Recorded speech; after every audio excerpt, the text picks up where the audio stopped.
Hello and welcome to all of you to NMP 600, Foundations of Nonprofit Management.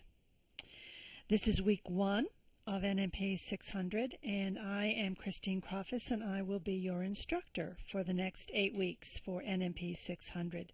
Welcome to all of you. I look forward to spending the next 8 weeks with you learning about the foundations of nonprofit management. This is a big class. And that's good because it's a diverse class, and that means that there will be lots of, you all bring different experiences to the classroom, and that will just enrich our discussions during our class discussion forums. You will be learning from each other as well as from the texts and from these PowerPoint presentations each week. The goal for these recorded PowerPoint presentations is simply to try to guide your reading each week and to provide you with some contextual material which will hopefully help you to place in context some of the various readings that you will have each week. Another goal is to provide you with familiarity to the nonprofit sector. I know that you all have some degree of experience in the nonprofit sector, some more than others, but all of you have at least some experience. And another goal of this class is to provide you with a deeper understanding of the history and the richness of the nonprofit sector. As I said, the goal for these PowerPoints really is to place in context our readings each week in terms of the nonprofit sector.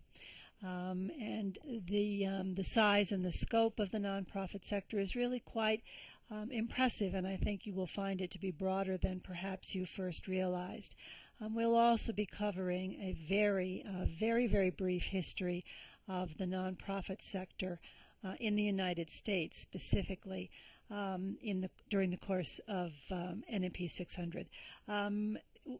The subject of the history of the nonprofit sector could be a course unto itself. So what we will be doing is just doing a very brief history, just the highlights, to sort of, again, give you some contextual material for your studies moving forward.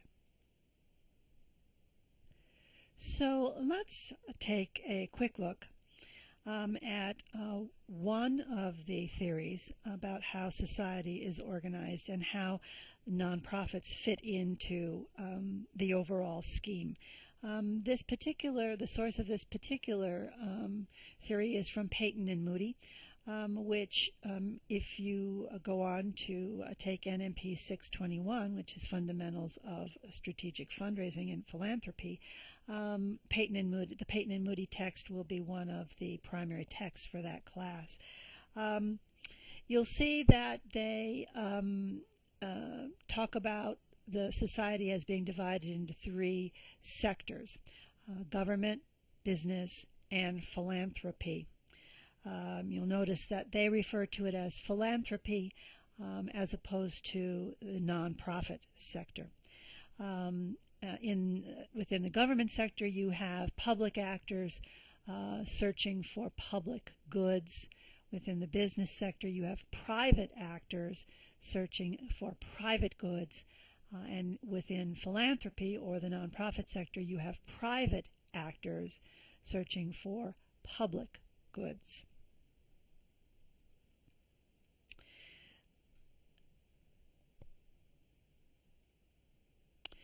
One of the definitions that Peyton Moody puts forth is that their definition of philanthropy, which in their theory replaces nonprofit sector, their definition of philanthropy is voluntary action for the public good.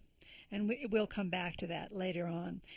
Here is another look from 2 other sources of how other scholars think of the 3 sectors of society and how society is divided, you'll notice that they refer to the third sector as opposed to philanthropy or the nonprofit sector. The third sector term is used more outside of the United States, but it is a common term that is used in the scholarly literature, and you very well may encounter it in your reading.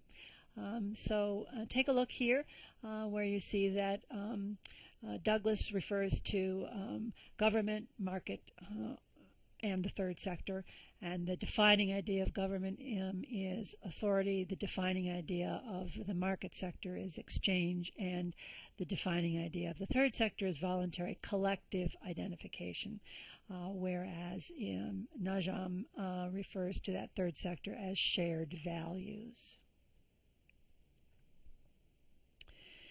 This triangle model is a useful way to conceptualize how society is organized, and you'll see the three dimensions along the lines, the colored lines. The red line represents the public-private division. The green line represents the for-profit and not-for-profit definition, and the blue line represents formal and informal.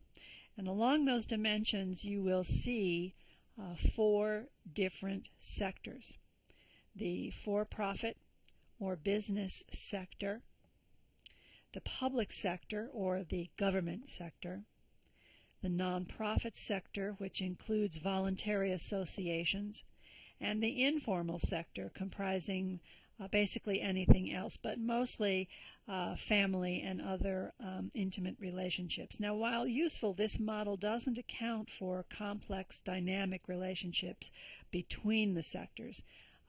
And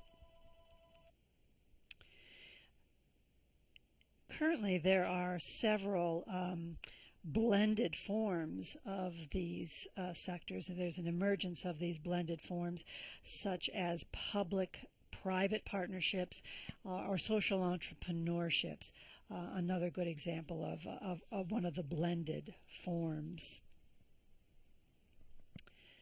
So let's take a little bit of a look at the roles of nonprofits and voluntary action.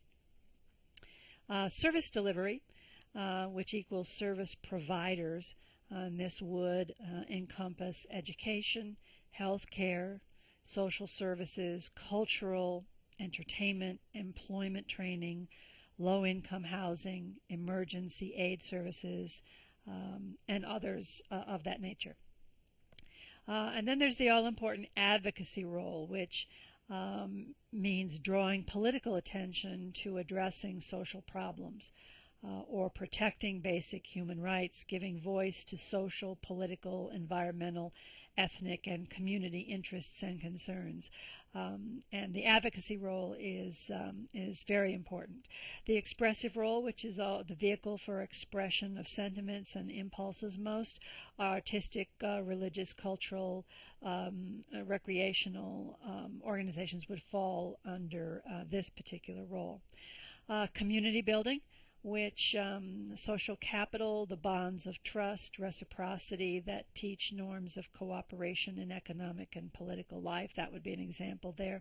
And finally, the value guardian, the institutional expression of two strongholds of American national character. The first being individualism.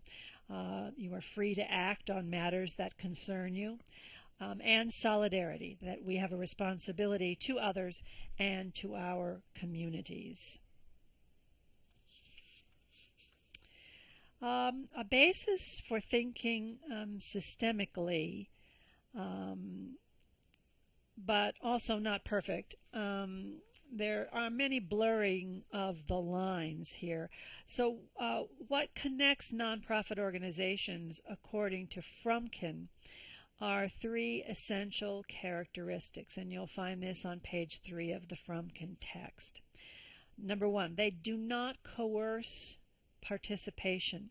Frumkin is pointing out the voluntary nature of the nonprofit environment, which means that donors, volunteers, clients, they all participate freely, which differentiates it from the public sector, which can collect taxes, enforce laws, and demand participation in a variety of ways. Number two, that they operate without distributing profits to stakeholders. Nonprofits must use all their residual funds to advance the organization's mission rather than passing those profits on to either owners or investors, as a for-profit business would do. And three, they exist without simple and clear lines of ownership and accountability. Nonprofits belong to everyone and no one, which theoretically sets up a healthy form of checks and balances that helps to ensure that the public interest prevails above the interests of any single group of stakeholders. Now, theoretically, these characteristics offer nonprofits a number of benefits unavailable to government bodies or for-profit businesses. One example is that nonprofits are able to occupy a higher moral ground because they are perceived as acting selflessly in the public interest. There is also a perception in some instances that nonprofits are able to deliver higher quality services, as the nonprofit might be less likely than a business to cut corners to maintain profitability.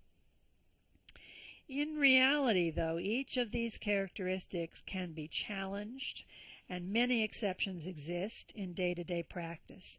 Frumkin cites the growing tendency to mandate community service or voluntary work for recipients of government assistance. That's on page 6 of the text reading. There's growing commercialism among nonprofit, which calls into question the sector's moral superiority relative to the profit motive.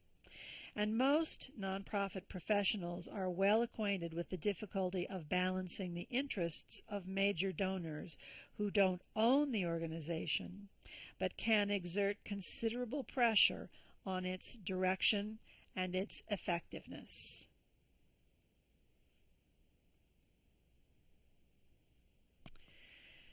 So let's take a closer look at some of the criteria for the nonprofit sector. The nonprofit sector is a contemporary notion. It did not come into our vocabulary until mid-20th century.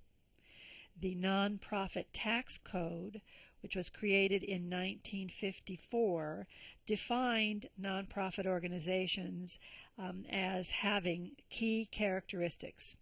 And they are the non-distribution to stakeholders, which means that they do not distribute profits as for-profit businesses do.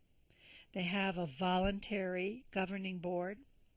They have a social purpose. In other words, their purpose is not to make money which would be distributed to stakeholders.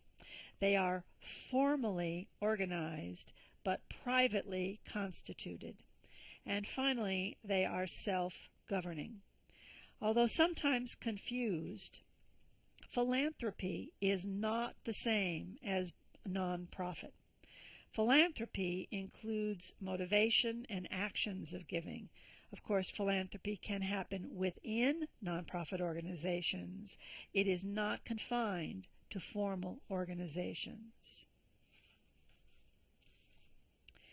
Of most important are the 501c3 charitable organizations.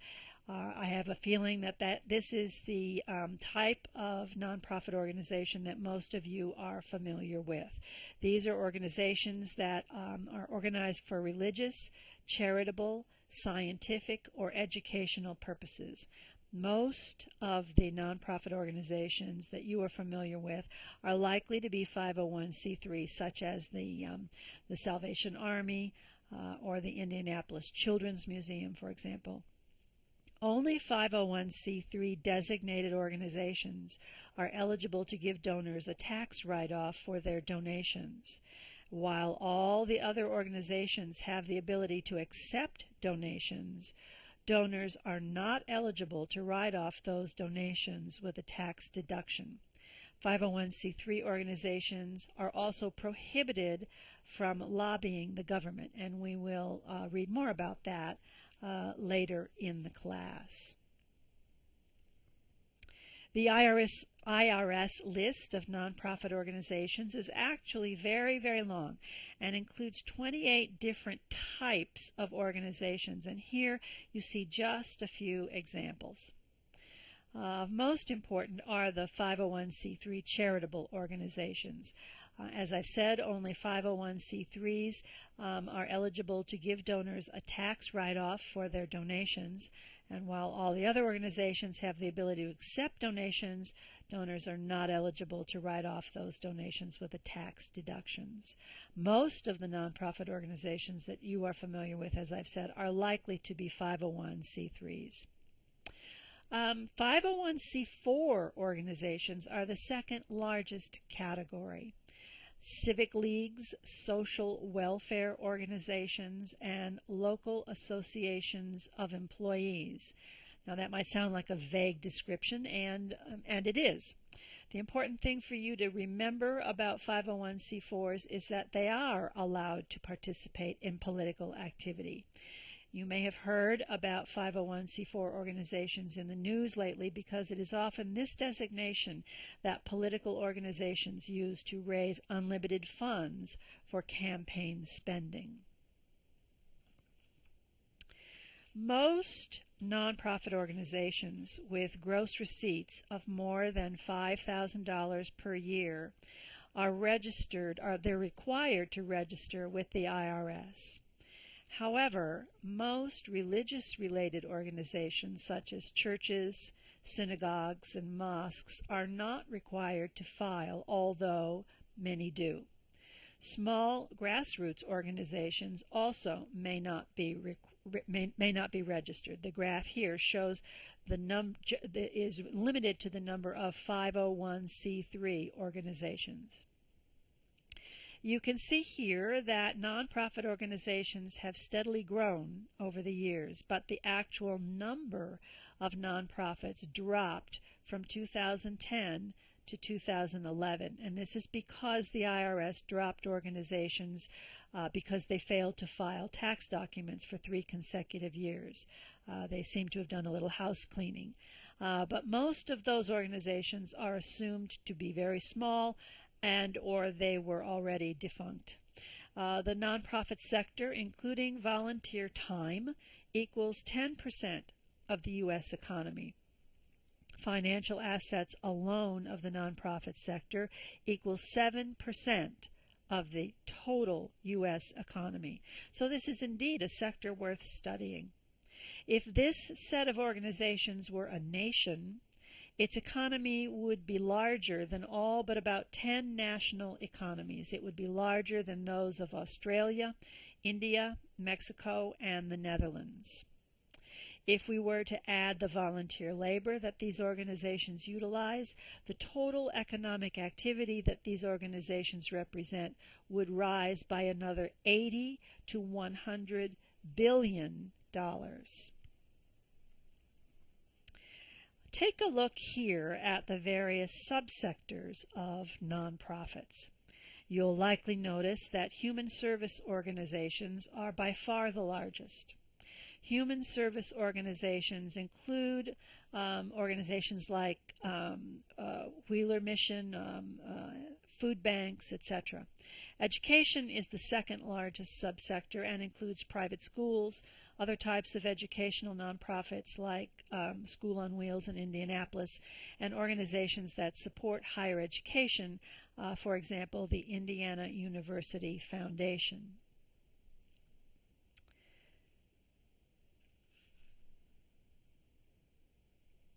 So, what term should we use to talk about this very unique sector?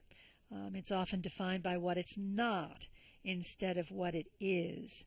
And Roger Lohman has put forth a positive theory toward a positive economics of voluntary action, which is known as the commons.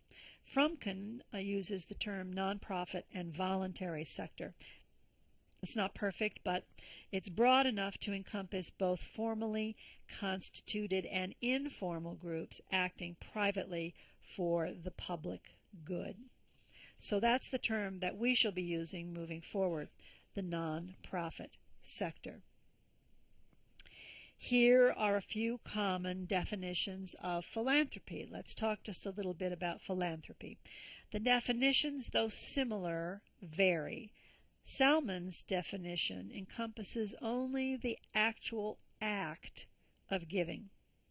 The others contain the act as well, but in the other three there also include a representation of an ideal societal condition. Both Peyton and Van Til also include attention to the individual or the entity's decision and their will to act or to give.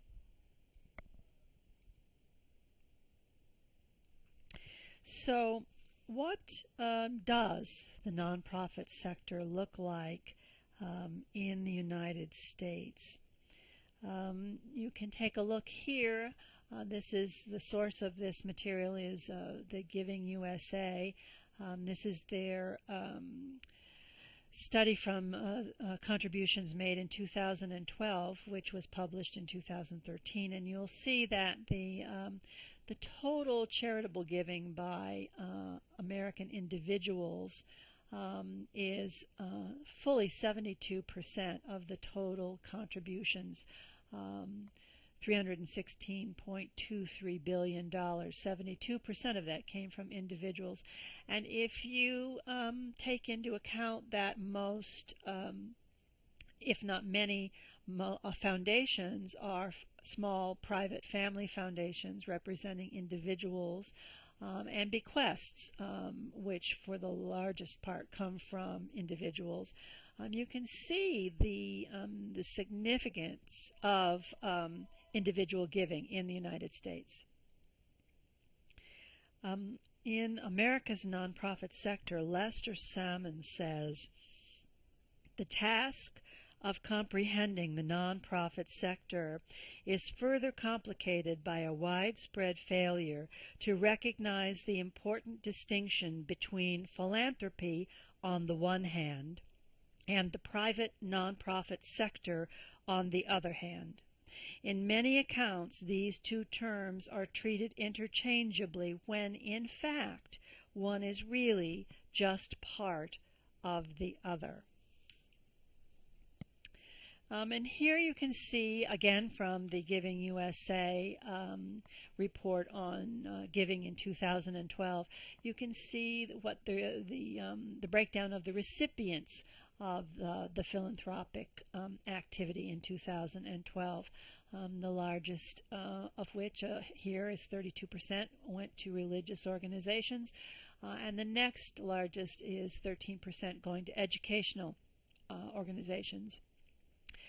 You do have to take into account when you're looking at the 13% going to education that some of those organizations are religiously affiliated. Nevertheless, that's where they would have been classified, is under education.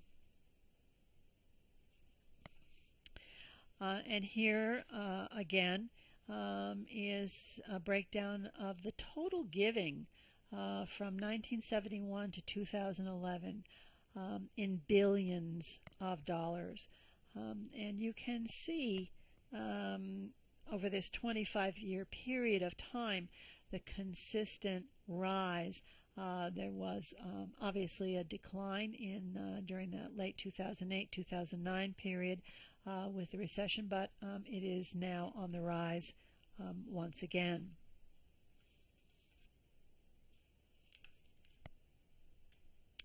So let's just take a very brief look at how we got here. Nonprofits play such an important role in American life, and that is due in part to historical accident, actually. The American society came into existence before government appeared on the scene.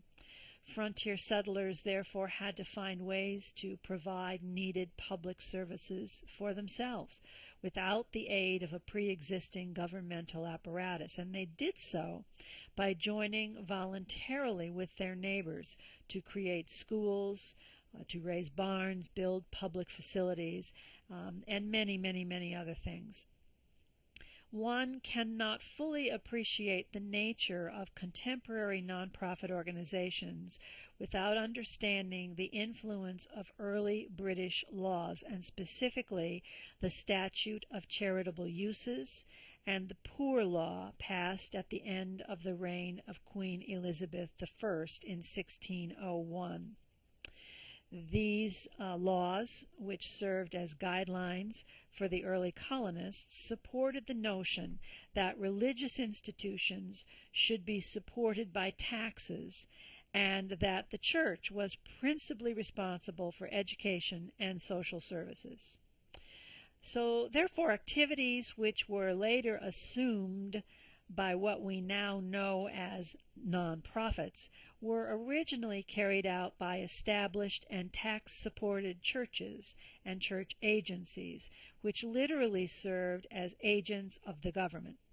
These religious roots, as well as the early government-church partnership, contributed to the eventual development of a uniquely American nonprofit sector.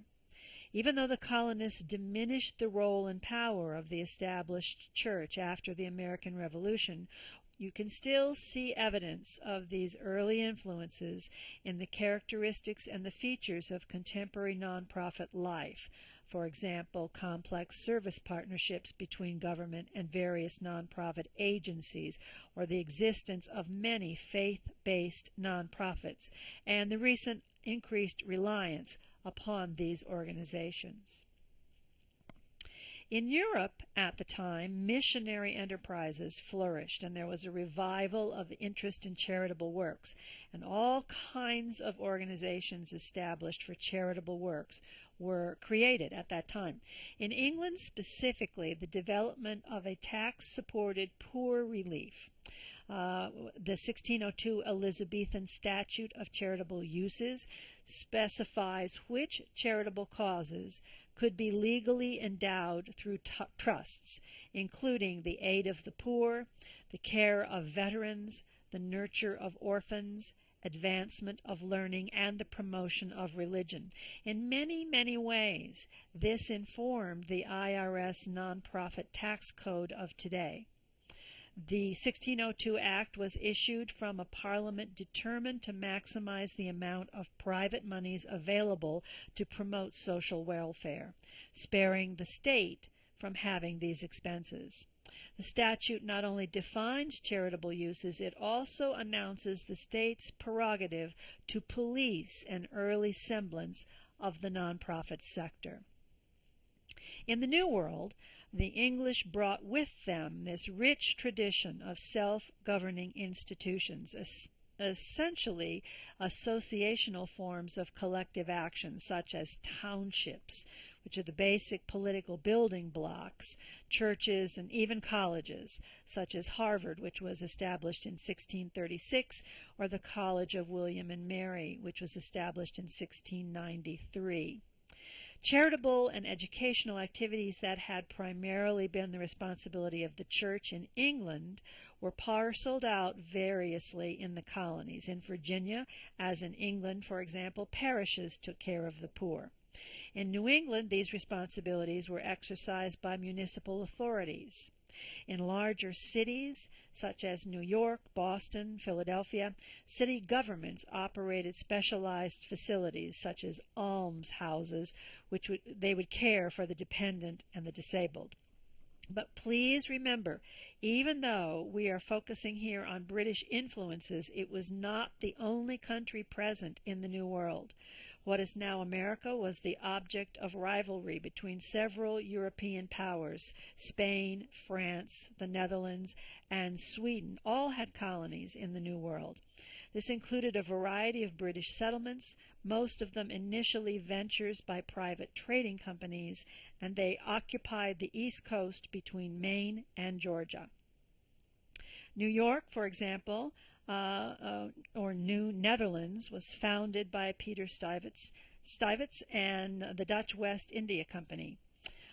They allowed Jews to settle in the colony, but they were forced to care for themselves, and therefore Jews became very self-organized and able to care for the welfare of the needs of their particular community. Ezekiel Carey was a French Huguenot. In The Charitable Samaritan, he espouses similar Christian messages, similar to Whitaker and Winthrop, but he is certainly more inclusive.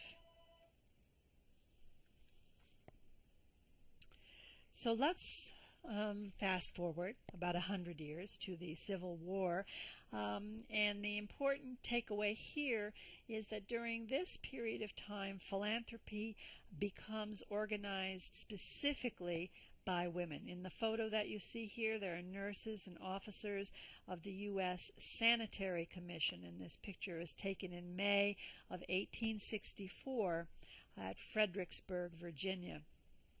The United States Sanitary Commission was founded in 1861 as the American Civil War began. Its purpose was to promote clean and healthy conditions in the Union Army camps.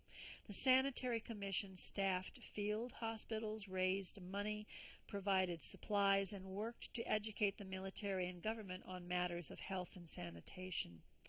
The Sanitary Commission also provided food, lodging, and care for soldiers returning from service. After the end of fighting, the Sanitary Commission worked with veterans in obtaining promised pay, benefits, and pensions.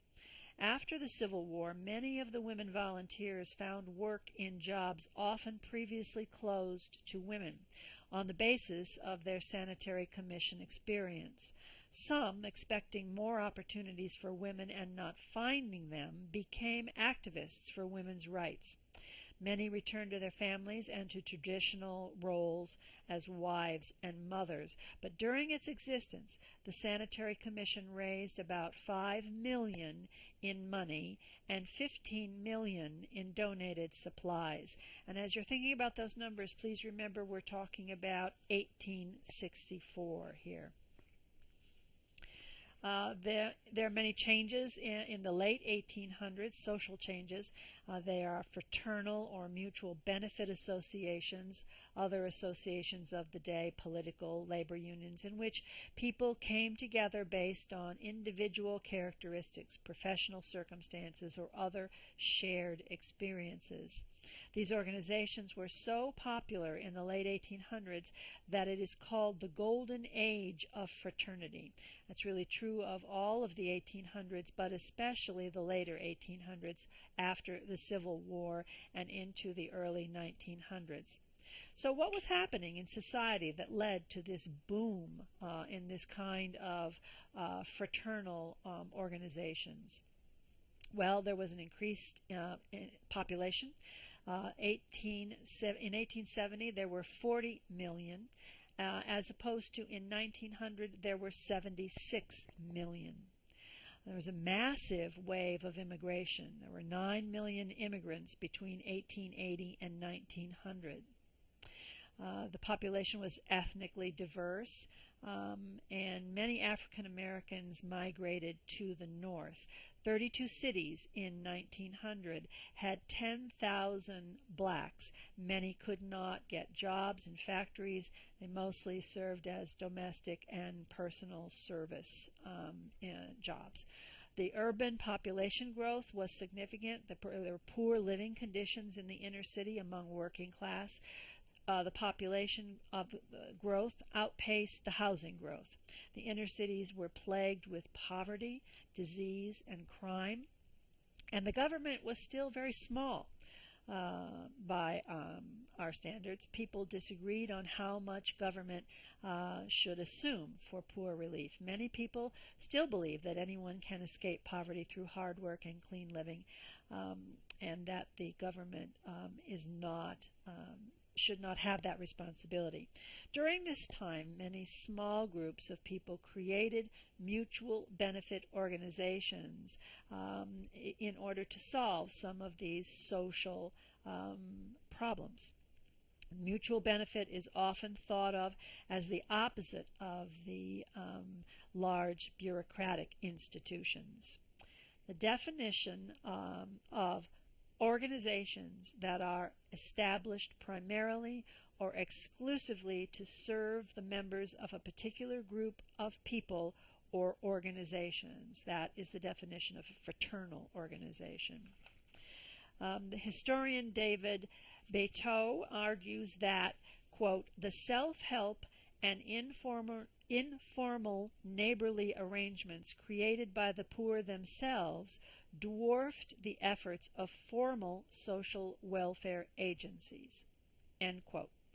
In a social and political environment which left the poor and the working class to fend for themselves, they gained access to insurance and mutual aid not easily purchased commercially by subscribing to mutual benefit organizations. For example, in 1866, right after the Civil War, Greensbury, Washington, Offaly established the Female Mutual Relief Society, whose goal was to provide respectable burial, sickness insurance after 1 year. They would receive $1 a week for 4 weeks, and after that they were given what the society deemed they could give. We also saw societies had shared values for personal behavior, and in this case meetings were to begin with a prayer. For the working class, it was also insurance against want, the poorhouse, charity or degradation. The intangible benefits of membership to a fraternal organization were social capital, access to social and financial networks. An example of that would be job recommendations, which were often the springboard for activism and civic engagement.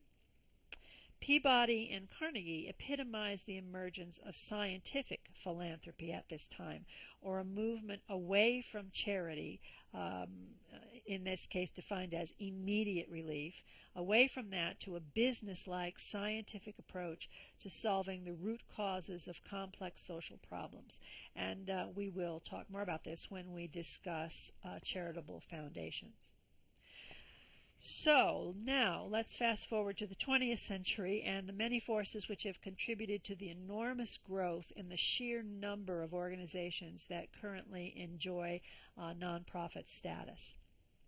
Now, while one can find examples of nonprofit-like organizations and efforts dating back to colonial times, it was not until the mid-1800s that nonprofit organizations obtained legal status under federal law with the enforcement of a $7 million charitable trust case, which was settled by the U.S. Supreme Court. During the Civil War, one sees the beginning of the government and nonprofit partnership, with nonprofits carrying out federally funded programs and services. The first federal income tax was enacted in 1894, and it provided a nonprofit-related exemption which exists to this very day. The first real growth period for nonprofits occurred shortly thereafter, lasting up until the Depression era, as the newly rich business tycoons founded and plowed their personal wealth into nonprofits of all kinds. A second important growth period occurred in the half-century after the Depression. As noted by Grobman, quote, more than 90% of nonprofits were founded since World War II, end quote. During this era, local governments and private charitable groups picked up the responsibility for meeting the burgeoning social needs, and in many cases, local government and eventually the federal government outsourced programs and services to local nonprofits, carrying on a tradition that was begun more than 100 years prior, as we've seen during the Civil War. A number of important government policies were established in the early to mid-1900s, which collectively helped to further fuel the growth of the nonprofit sector. Perhaps the most important of these were the policies which evolved out of the 1960s and the War on Poverty. Indeed, as Grobman points out, quote, a 1982 economic analysis by Lester Salmon and Alan Abramson made it clear that the large increase in the nonprofit sector after 1940 was in large part funded by the government, which depended on private sector organizations to implement its policies. End quote. So beginning in the 1970s, the nonprofit sector began to emerge as a distinct, autonomous sector, due in large part to the work of the Commission on Private Philanthropy and Public Needs, chaired by John Filer. For the first time in our nation's history, there was public recognition given to the role and value of nonprofit organizations, resulting in a rapid professionalization of the sector.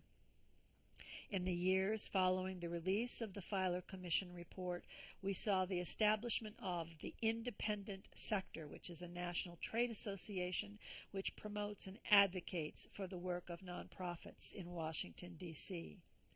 Also, Arnova, which is an international interdisciplinary network of scholars and nonprofit professionals who create, apply, and disseminate research about nonprofits. And also the launch of nonprofit management as a bona fide field of study, and there are now over 300 colleges and universities which offer at least one course in this field of study. Along with the professionalization of the sector, we see the impact of demographic changes on nonprofits too. In fact, the nonprofit sector's rapid expansion from 1977 to 1996 was fueled to a much greater extent by increased revenues from commercial income versus charitable donations, a phenomenon spurred largely by demographics such as the increasing affluence resulting in a willing and able public purchasing services like daycare, private education, and so on and so forth.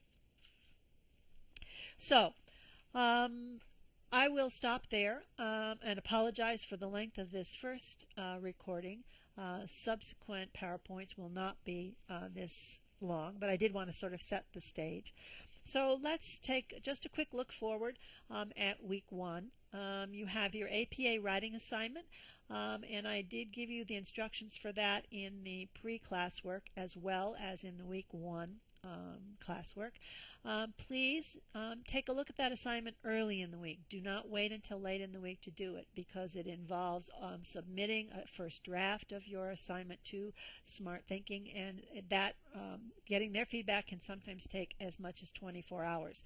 So please do some great time management in getting that assignment in on time, which will be due Sunday night.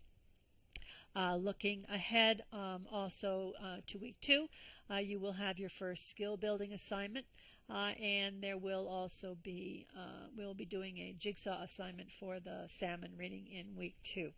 A reminder that the discussion forums do close on Friday night at midnight, so you should have your postings in place, your initial postings by Tuesday, no later than Tuesday, and your responses no later than Friday by midnight.